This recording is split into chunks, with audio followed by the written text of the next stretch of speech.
Hey everyone, in today's episode of 𝐭𝐤𝐬 Talks, we're going to be talking to Dr. Monica Mansilla from the Heart Approach and the Relational Path Institute about love in time of swiping. Just hands. No, basically we're going to be talking to Dr. Monica Mansilla, who is one of the experts in the field of relational therapy, and who is also has created an amazing theory to support how we can create beautiful romantic relationships from the inside out. So how can we actually create that, manifest that into the world when there's so much men hunger and women hunger with these apps and the gamification of love. So we're going to be interviewing her, and maybe Hatz will get some tips. I need some tips. Don't we all? So we will sit back, enjoy the show, and hopefully have a cup of tea with you. Yeah. Enjoy. Hey everyone, welcome to 𝐭𝐤𝐬 Talks with myself, Hatz, and my wonderful co-host, Anahi. Hi, thank you. In this podcast, we're going to be tackling different topics that it has to do with life, success, failures, and everything in between. We're going to be talking about relationship, love, family, careers, etc., and all the challenges that we face in this life that we're living. So stay tuned, subscribe, and join the conversation. Yeah, so sit back, relax, and enjoy today's episode.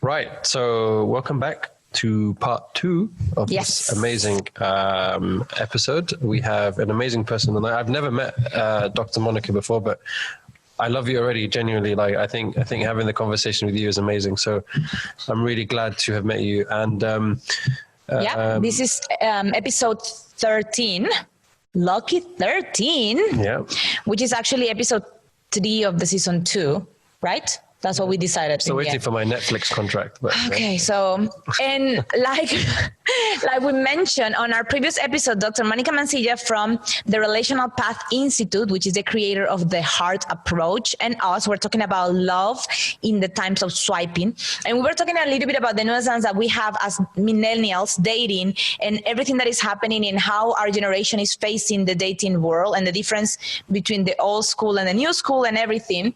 And also we were talking about showing up and how do we show up in an app versus how do we show up in a bar. Yeah, right? and so at the end of our last episode, I sort of touched on the fact of our generation having one foot in our parents' generation, but one foot in this generation. And it's sort of like navigating that and the whole thing of, taboo and shame and, somebody recognizes me, which has happened before, as I said, which has freaked me out a few times. But it's interesting. I think, when these things happen. So last time we talked about what's happening and we talk about self-love, which is one of the things that we discuss. It's how we are always told the moment that you love yourself, the world is going to love you and blah, blah, blah. So Dr. Monica, you made a face that requires an explanation. Tell us more about self-love and the dating world. So self-love has become the next thing to shame each other about. It's just, you know what, go love yourself and then everything's going to happen. Like so many times, one of the most toxic comments I ever heard for people that are wanting to be in relationships is like, you know what, when you stop wanting it, then is when it's going to happen. I have heard that one a lot. Yes, right. And it's interesting because we don't tell people when you stop wanting a job, then you'll find a job.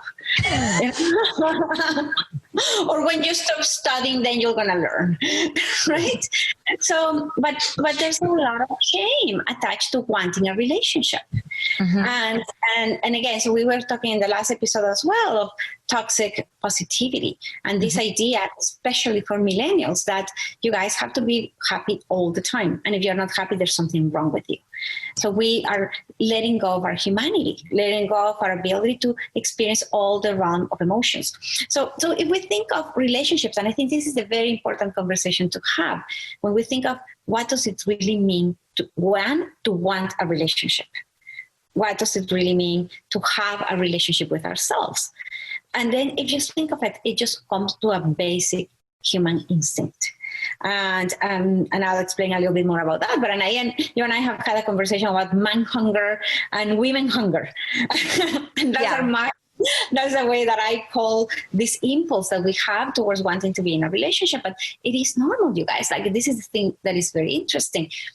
Like, if we think of babies, a baby wants to eat, and then baby cries, or baby asks for food, and then so it's an impulse towards a need. And then when we have that impulse, hopefully mom is going to come and feed the baby, and then the baby, the need is met. After the need is met, baby goes into rest. It's happy, it's good, it's satisfied. It's not thinking about food anymore until then we want more. Right? So that's a normal human rhythm. Now, when it comes to relationships, relationship is just one other need that we have as humans. We have the needs to be in loving, holding spaces with each other, witnesses. And that's like, think about this conversation we're having is lovely because the three of us are coming about something we enjoy, and then we can connect this way. The same way we wanted to have that one person that we can connect, that one person that, I don't know if you guys heard of this woman, Esther Perel. She talks about sexuality in the context of relationships. And then she says, well, you know, in our modern world, we give all the responsibility to another one human being. And again, like, so we do want that. We want that. So then we have that impulse. So what happens is we have the impulse, then we meet a person, and then the impulse, the need gets satisfied. And then you will think we go into the context of a marriage or in a context of a committed partnership, and then life continues going on, and hopefully it works, and hopefully we spend 50 years together until death does us apart. That's the happily ever after that we are all looking for, which is a natural impulse. The problem is when we have the impulse and the need is not met. So I want to be in a relationship, and then I go out on an app, and then I get 5 people that I don't match with, which tells me, oh, there's something wrong with me.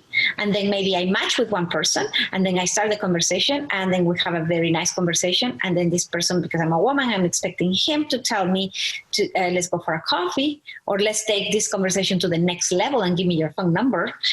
But then this person never does that. And now it's been 2 weeks of chatting in an app.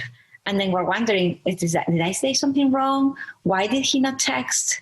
Or respond? I sent her a message 2 days ago and she hasn't responded. So then that impulse is not met. So then that need of being in a relationship becomes the negative side of the impulse, which is what we call longing. And longing is like an ongoing need for something that is not met. It's hunger. I think, Dr. Monica, you were saying just that point there of sending a message and people not responding back. And we touched on this briefly on a previous episode about one of the main issues I had in my previous relationship was not responding to messages as soon as I received them, right? And that caused a massive issue. It was like, or maybe responding in a way because if you don't send a response, that person's going to think negatively. So you send something just to keep the conversation going, like send an emoji or something, and then that person's not happy with that emoji, that you should have sent a different emoji, and we really sort of complicate things. And I think this whole for our generation, we're still getting to grips with how to communicate with it, I completely, yes. When I was growing up, there was none of this stuff. And if you wanted to go out with your friends, you'd have to walk to their house or knock on their door and say, hey, what are you up to? Should we go out? Should we go to the cinema? Or pick up the phone and say, hey?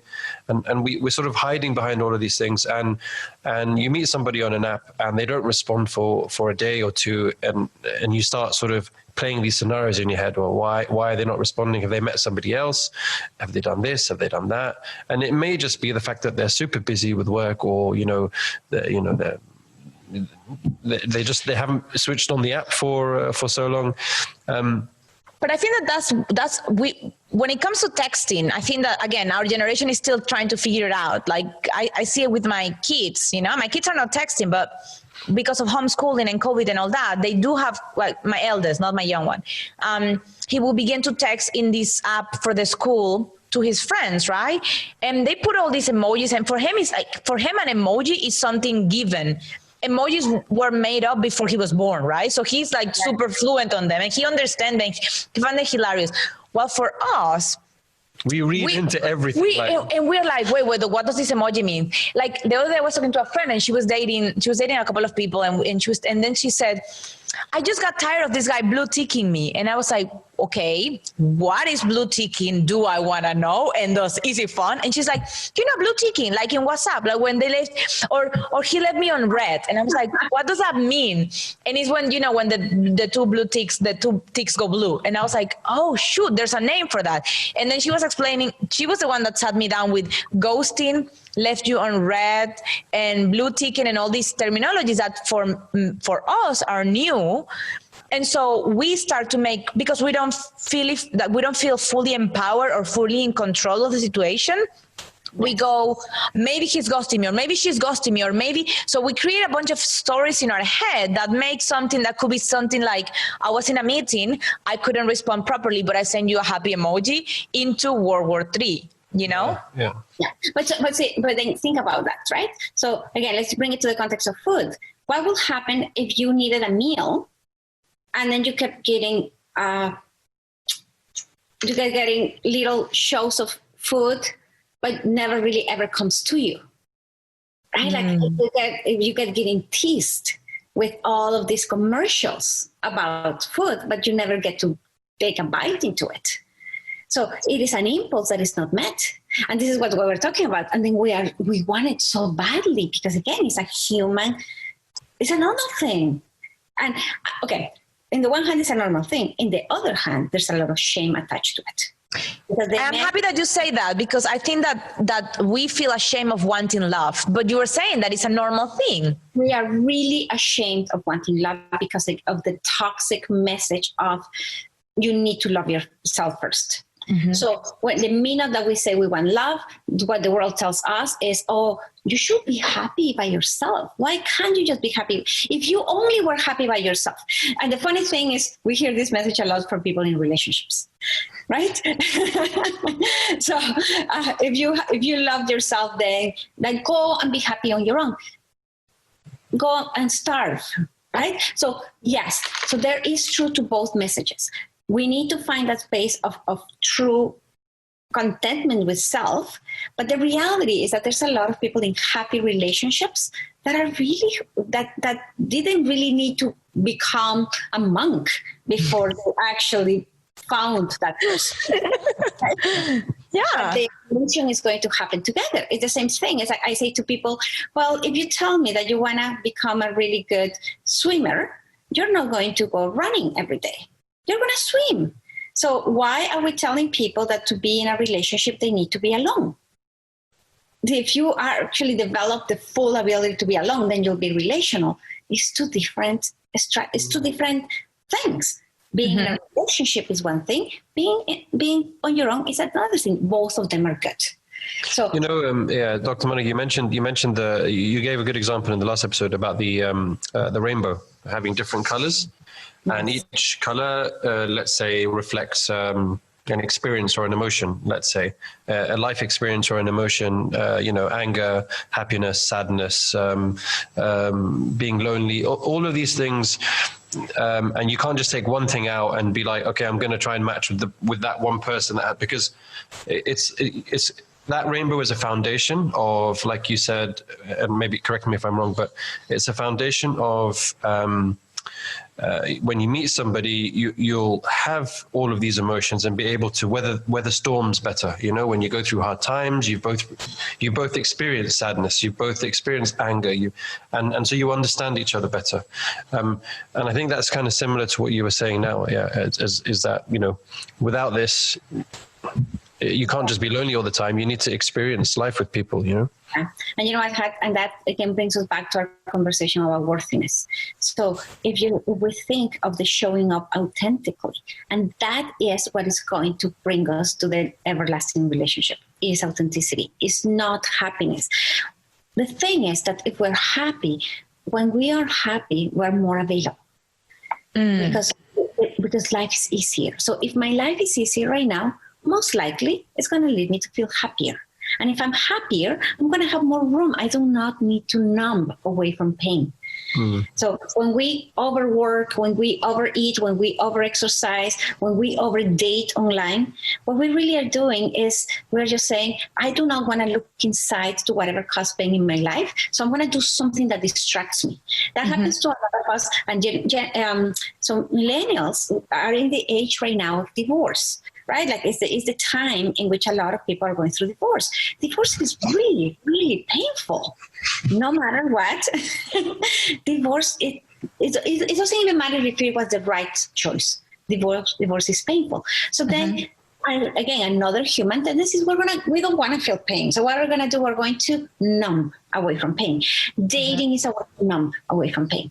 So then when we don't visit that space within us, then we're going to hook into the next relationship, which is going to look exactly like the same like the last one.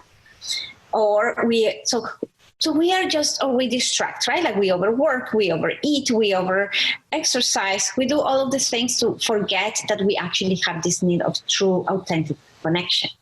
So showing up. So then what happens? So the idea of like, I'm happy. Okay, if I'm happy, of course, people are going to come to me because I have time for people, because I am not numbing away. How are people going to come to me? They're going to come in the next swipe, or they're going to come in the corners when they drop the books. They are going to stop. See, we are going to meet people. And if I could send this message to the world enough times, you are going to meet someone. Don't worry about it. When you open. Now, we might say, I want a relationship, and that's not a lie. But we might not be open enough to actually attract that relationship into our world. And when is it that we become a true magnet for a long-lasting, respectful, and loving relationship? Not just for a relationship, because finding a relationship is easy. If we wanted one, we can have one. Everyone. It's just finding a good one, one that is worth having.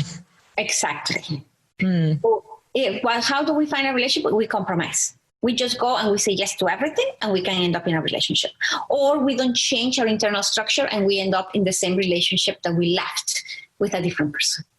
We find the exact same character, but with another human being. And positioning, and positioning yourself. You said you gave a very good example of you're with a bunch of friends. You go out to a party, loud music, whatever, and then you meet somebody there, and that person doesn't actually like being there, but you meet them anyway, and you're like, so why are you here if you don't like loud music?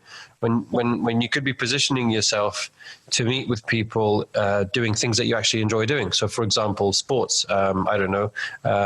If you like sports, like if you don't like sports, don't do sports. Do sports, but don't meet people that do sports. I mean, as an example. So and this comes back to sort of finding people who have similar interests as you, and that's I guess that's kind of a good ingredient to have for a lasting relationship, because if they have similar interests, they're going to bond better, I guess, over things that they like. But I think it's also, that's where a lot of us millennials need to start going, is inwards, because a lot of us have been trying to play it perfectly. We have been trying to play by the rules that we thought that we were handed, and so we don't question anything, and so if I want to meet someone that matches me and that matches the things that I like to do, I need to know what I like to do. And if I haven't ever gone through a journey of self-exploration, I'm going to keep on meeting these random people in random places, maybe because my friends took me there, or maybe because I read on an article, or I had a dating coach that told me to do this.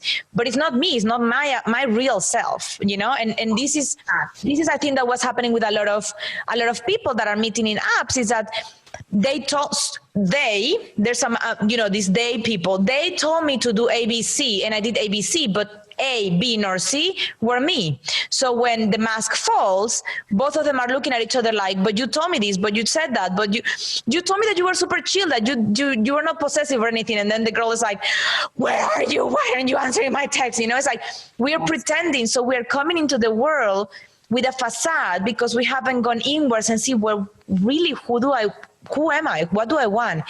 I see that even with friends about babies, right? Like my generation still believes that you need to have kids. I see with younger women saying, I don't want to have kids. I'm chill, like I'm halas, right? But we still have this thing of, you need to get married, you have to have babies, you have to have this, you have to. And it's this way. So we're entering relationships from lies that we think we need to live in order to be worthy. So we're hustling to keep the lies covered. You know what I mean? Yes. You know, so again, the idea is showing up in a way that we were told is going to attract people. So if you grab the dating apps and you do an average of everything that everyone says they are, you can have a perfect robot. Everyone is into sports. Yeah, everyone outdoorsy. Everyone likes to travel. Everyone, so good food. Good food, right? Everyone likes holidays, yeah. Beach. Yes. So then what is it that we created again? This mold that, okay, so if I say that I like this and this and this and this, I'm going to attract this person. There is one app, oh my goodness, it's hilarious. And there's been, I showed it out. It keeps showing in my Facebook, and I do a lot of research on this. So I just like, what is happening in the world? And then there's like single men, I think it is. And so there's this, so they have these men that have, so it's obviously a doctor because it has how do you call the thing to measure the heart rate? Yeah, the stethoscope. Yeah. So he has a stethoscope hanging on his neck, and he's on a white coat, and he's like, well, and of course he's perfect, and he's like, well, I am looking for a sensitive woman that and then you see under that like 500 women responding, meet me, and then I'm like, don't you guys know he's an actor? Like, but he has a stethoscope, Monica. He has a white coat. That's attractive. I mean, why not? But he was like awesomely good looking too, probably, and like awesomely good looking and very sensitive. And I just want a woman that I can please and that I can take care of. And, but I'm old school and I like taking you on dates and paying for it, right? So and then what do you get out of this is like, so if you want to meet me, sign for this dating app. And then you're going to meet me. Of course. Yeah, well. Of course you're going to meet him with his stethoscope. Yes. So we are in the journey of self-worth. And in that journey of self-worth, so we think of, again, dating, coaching is a good idea to some degree if you are ready, if you have done the getting to know yourself work. Mm-hmm. How do we develop a loving relationship with self? Getting to know self. Same thing that you will develop a loving relationship with anyone else. And then the thing is, when we actually develop that sense of worthiness, which is a lot deeper than just go love yourself, when we develop, then something very magical happens, which is we show up in the world not in a way that now everyone loves me because I am showing up authentically. Not everyone is going to love us. And that's okay. Yeah. Because showing up in the world authentically, what it really means is like, what if I was me when I show up in the world? That one person that is going to get attracted to me is really going to like me. How wonderful would that be if that person really likes me and not the image that I showed up? Yeah, me for who I am, not for what I can show myself to be. Yeah. I love that. So when I work with single people, I always tell them, every time you come in a relationship, come prepared with a red carpet under your arm. And this is my thing. And I say it all the time. And I made this up, right? Like, so you just have your red carpet right under your arm. And they say, what do you mean a red carpet? The minute that someone says, I want to go, roll it and kiss them goodbye and thank them for living your life because they were not meant. So the minute that someone says, I am not available in whatever way they're not, that's okay. That does not hurt your worthiness. What hurts your worthiness is just to try desperately to keep a person that is not ready to be with you because that's not your person. And I with you not being good enough. I love that you're saying that because I think that a lot of the shame that we experience when we are in this dating world is they didn't choose me. Because many times we don't even do the choosing. You choose me, then I'm chosen. I'm sticking with you because you choose me. But we don't say, like 2 weeks ago when we were 2 episodes ago when we were talking about boundaries, right? And we're talking about, because it was about our boundaries and what we want, like our non-negotiables in life and in relationships, right? But if we have never even talked about that, with ourselves, we haven't had that conversation with ourselves. And we're so desperate because, again, there's this pressure that we have on top of us. So we're desperate. We're like men hungry or women hungry. I just want someone to swipe to the right place to choose me. So anyone that chooses you, you're like, okay, I'm chosen, that's it. And then we invest everything into that. And if it falls apart, the story that we tell ourselves is not, okay, you know, this was not meant to be or whatever. You know, like, I'm not sure here, or we don't even make an assessment. We go, I am unlovable. Yeah. There's no love for me.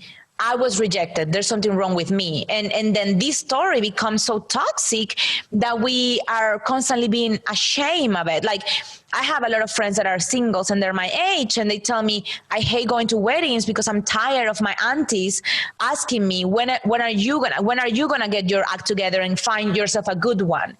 It's such a burden to think of love like that, to think of, I need to do this thing and maybe I will be chosen and maybe they will not leave me. And then there's this fear. So even on an app, you are so full of shame and dread that you're just like, oh, no point. And what you're talking to, Anahi, in this moment is the sense of abundance.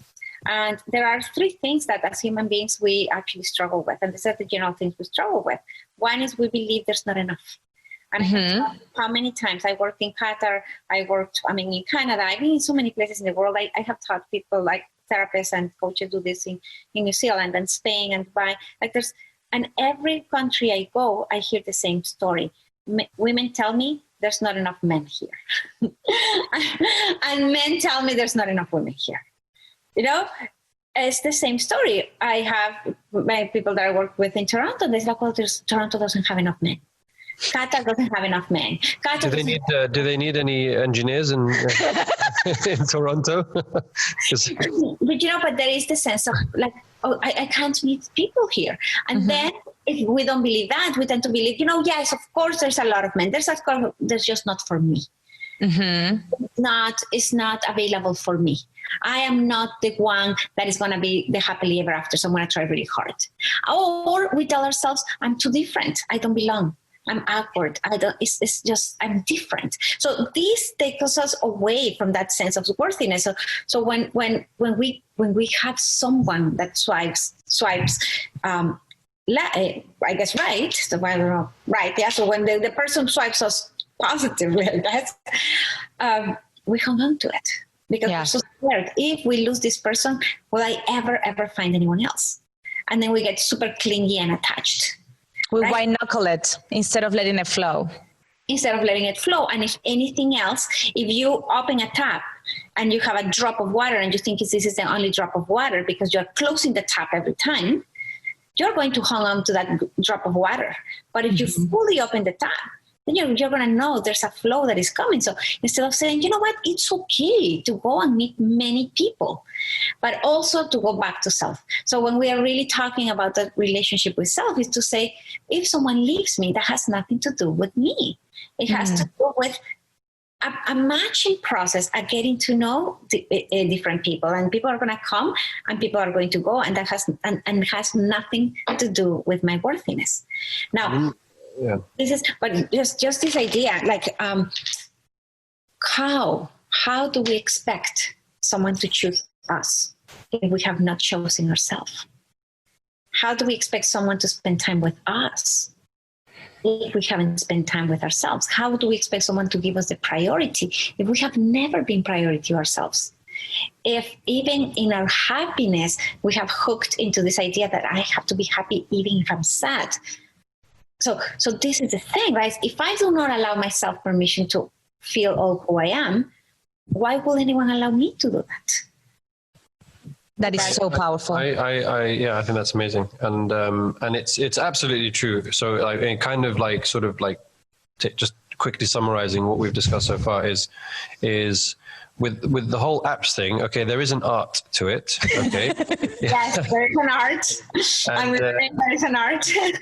and there's no harm in understanding how best to position yourself. Just like doing your CV on like LinkedIn or whatever. There is a way, and there are specific things that people look for, let's say, and so you should, I wouldn't say master it, but understand it. But before you put yourself out there, and there's no shame in that whatsoever, because this is just a tool to meet people, and And eventually when you do meet them in person, you are yourself, you know, you don't put on a fake sort of persona or anything, be yourself. But before you do all of that, you have to be, you know, ready for it. You have to be ready to put yourself out and there, open. right? You have to be open and authentic. You know, I'm ready for this. I'm open. Yeah. You know, I'm open to meet people, because if you're not, and then you do the art magic, and then you put yourself online, and then you meet somebody, when you have that moment and you meet somebody for the first time, you're not ready for that. So you're not starting on the right foot, if that makes sense. So you need to put the work in first, as you said, then do the work second, and figure out how this thing works, and then nailed it. You nailed it. Think when you said when you do a resume or you're applying for a job, you're putting all your attributes, and of course you're saying the things that you want that person to hear about you, right? Like, so in all times it was about multitasking. Now there's not much about that. But so now it's like I can work from home. Yeah. I look really good on Zoom. I'm pretty good on Zoom. So you put all the right things because you want someone to call you to an interview. But if you had not done the work to actually be the person that is going to be interviewed, you're not going to be able to show up. So if I say I can speak 2 languages, and then they interview me in a second language and I don't speak it, that's the end of my interview. So you're not authentic. Yeah. Well, why did they hire me, right? I go in a relationship. What if they hire me? How long is it going to last until I crash? And you're going to be constantly thinking, because for when you fake it on the profiles, like what you were saying, that the robots, right? Like everyone is outdoorsy, everyone loves sports, everyone loves to travel, right? And then when you go into the date, you're constantly thinking, will they see through me? Will they know that I was lying, you know? And I feel like a lot of my friends have told me that they're like, because you know me, I'm very active. Like I'm not sporty because I don't like sports, but I'm very active. And so one thing that I told myself when I was getting separated is that I was never going to censor myself, because I feel that a lot of the things that I have in my marriage was that I censor myself constantly. And I said, so I'm never again censoring myself ever.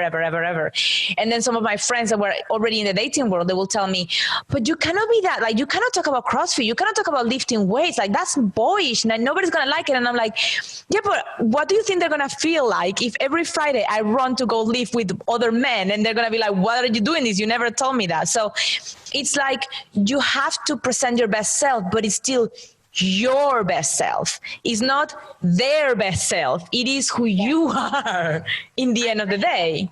All of that is okay, you know? And this is when we just finished last week, actually. We had a 10-week course for people that were trying to learn to develop this relationship with self and to attract love into their lives. And part of this group, which was really beautiful, is really, we just got to the point into a full relationship with self. So, which is not really about changing, which is the beauty. A lot of people tell us, you need to change this. Like, just lose weight. That's one thing. Highlights. Become muscular, right? Like women want big muscular men. Men want skinny, sporty women. Go do this, go do that. Well, maybe I want to do some of that. Maybe I want to do it because I feel good about it. But I feel good about it.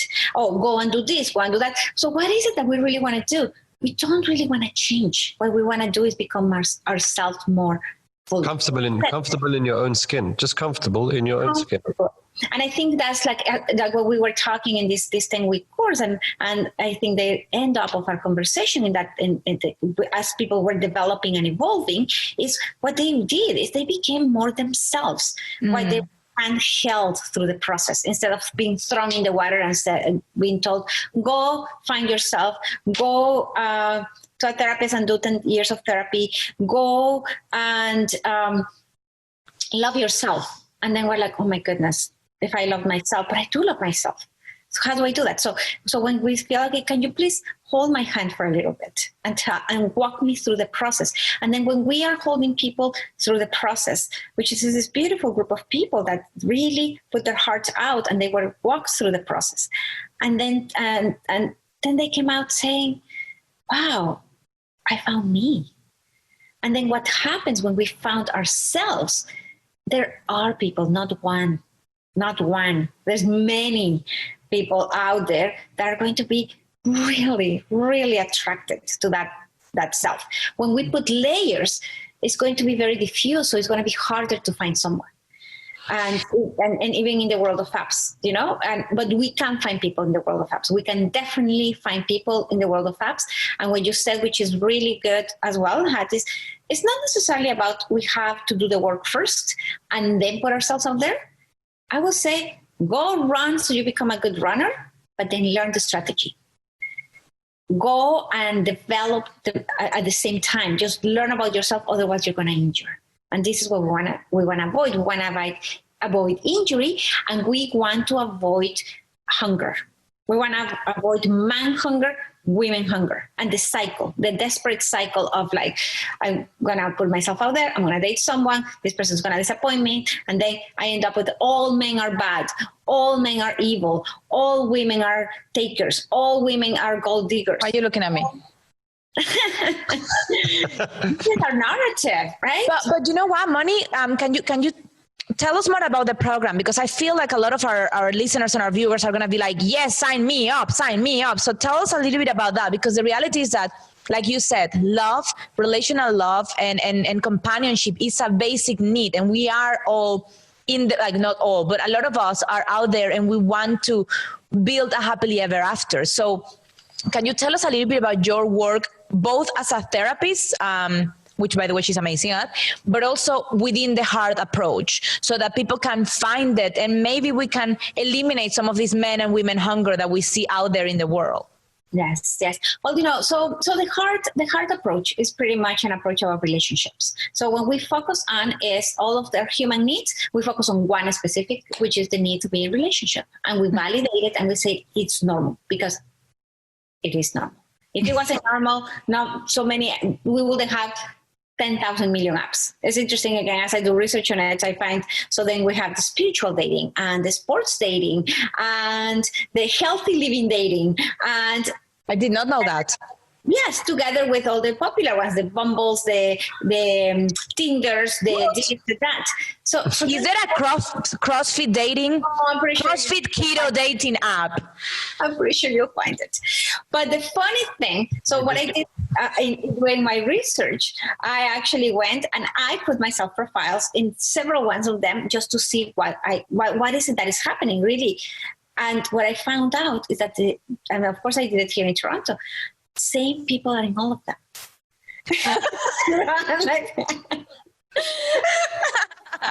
Okay, so not to the CrossFit keto one. Cancel that. Abort. That's good.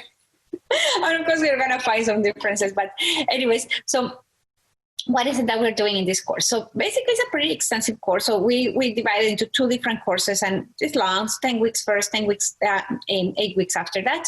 But the first one, which is what we just finished, is we focus on the need of being in relationship. And then little by little, week by week, we learned everything we had to learn about how to develop that relationship. So it's no longer okay, can you go wear that dress, put on those pants? No, it's okay, what is it? How do I really love myself? How do I do it? Because how do I show up authentically? What do you mean authentically? So basically what we do is we go week by week, and it's an instruction course where people were able to log in and watch the lectures and participate, ask questions. And then we have another part, which is a beautiful part, and I think it is one of the richest parts of this course, which it was a process group in which they met, and there was deep conversations about what is happening in their heart. What is it really like to be out there? And then during the week, they had exercises. And during these exercises, they were really getting to know themselves.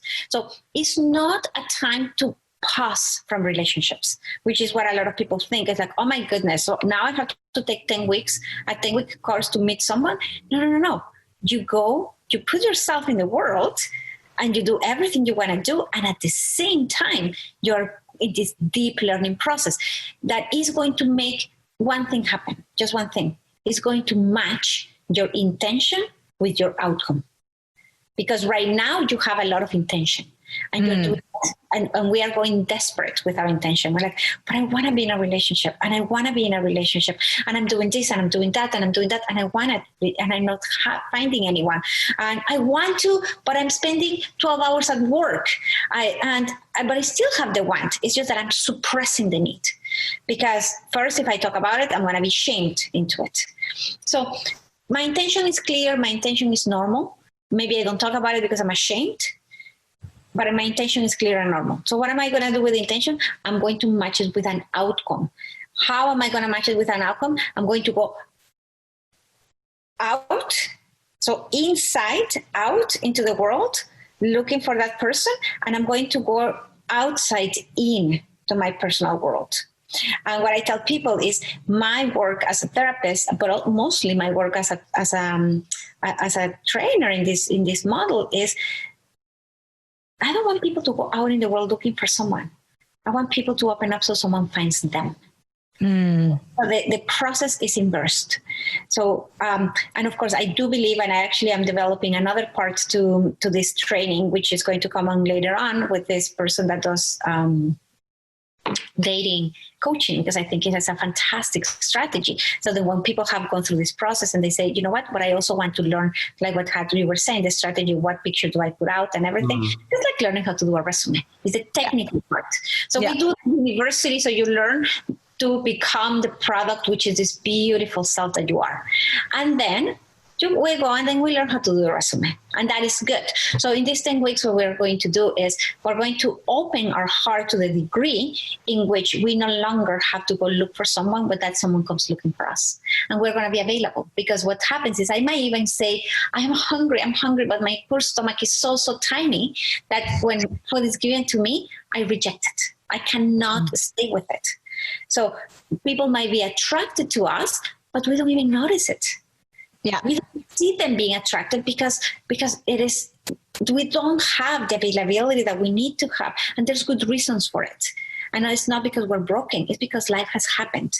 So for all of the millennials that are going through divorce right now, it is painful, and we need to address that it's painful. And that doesn't mean you're broken. You're not broken. You're human, and you had a significant loss. And no one will be shaming you if you were sad because someone died. Yeah. But we are getting shamed because we got a divorce, and divorce means failure. It doesn't mean failure. It means loss. It means an intention of togetherness broke. And in that breaking, our heart broke. And we still have the same need, but we don't have the tolerance to receive it in that moment. So what are we doing? We're coming back to center and saying, okay, yes, I don't want to discredit the dating coaches, very popular with thousands and thousands of followers. I was watching this television show when this one person is coaching 3 women or 4 or 5 women into coaching. And it was interesting because this woman goes into the meeting a man, or they're supposed to meet 10 men in half an hour. So it's like a speed dating. So it's man after man after man after man. And then I'm thinking, okay, that's not actually a bad thing. That's a good thing, because what is he teaching them? So if we go to the deeper sense of it, what he's teaching them is abundance. Abundance, yeah. Don't worry about it. There's more, right? But he's doing it very superficially. And then this woman finds a person that she wants to talk to. And then the coach is watching her on a television, seeing her every move. And then there's a break. And then he goes and talks to her. And he's like, but you know what? You should stop using this word. You should actually ask this question. So he's really coaching, like this coaching, he's really coaching her into how to open up. So again, it's good because he's teaching her how to open up, so her own closeness doesn't make this man lose interest.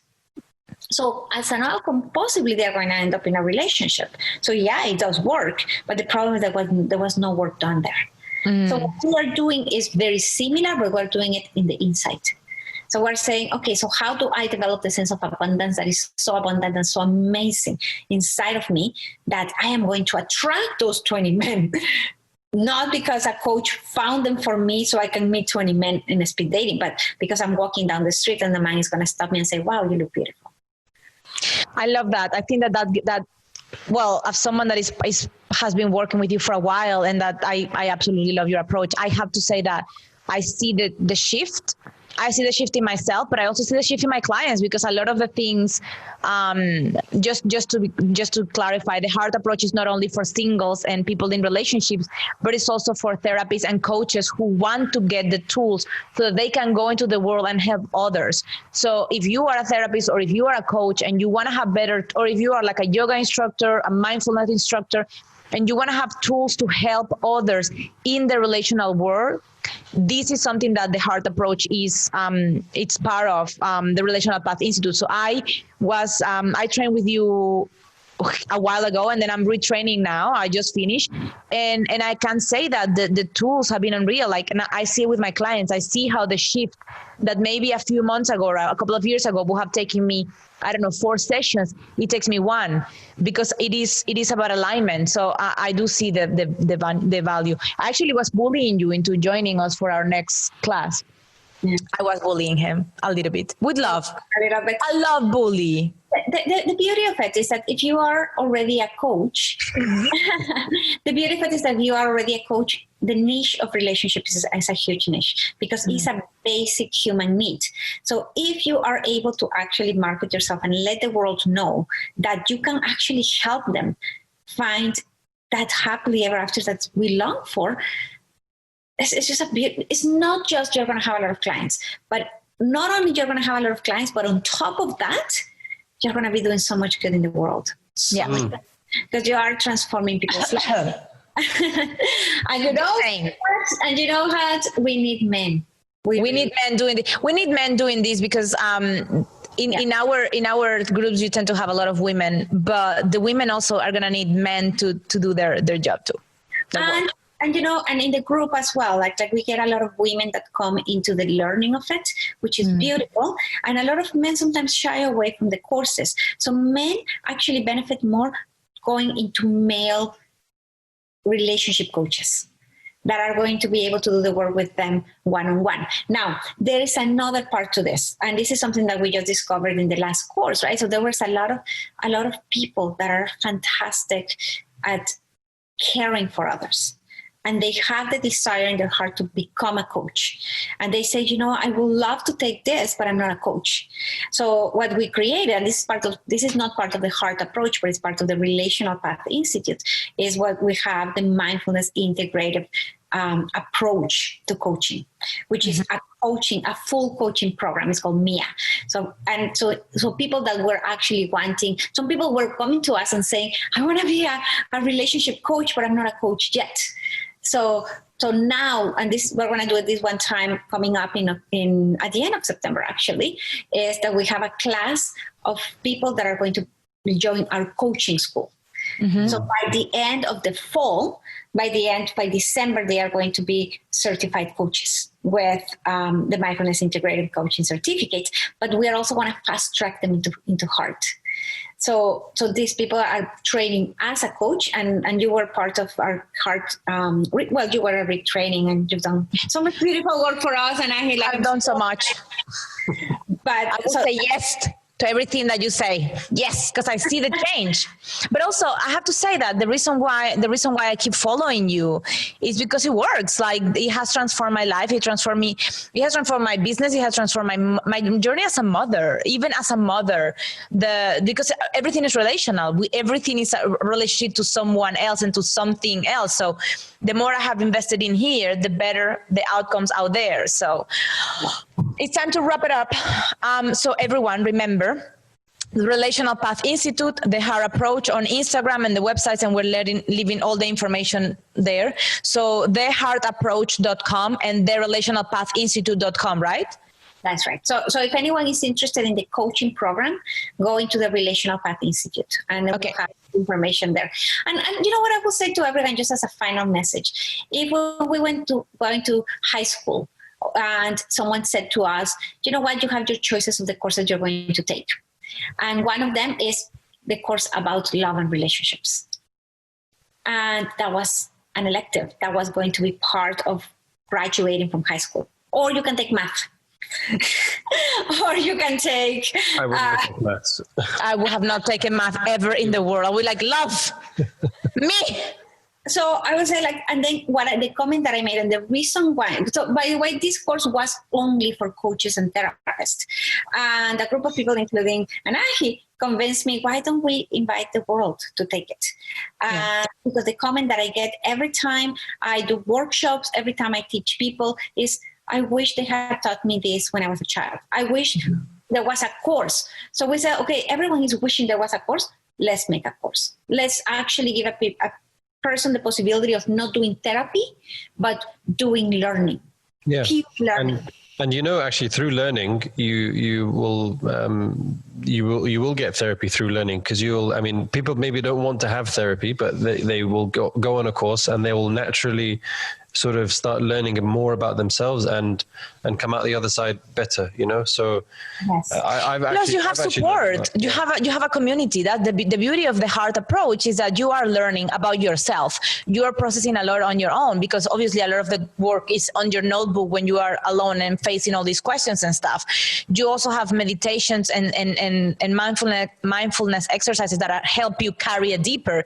And then once a week you sit with your people and you cry together and you laugh together and you share the journey. And this is to me the most beautiful part. It's like I have my group, and whenever I met with them, I got so excited because I'm like, let's connect, and that is the beauty of it. So singles, ready to mingle, people that are in relationship, whomever you are, if love is your thing and you want to create beautiful relationship, you're happily ever after, whether you want to do it for yourself only or whether you want to do it for others and you want to do it as a career, contact the Relational Path Institute.com and or the Heart Approach and really transform the world.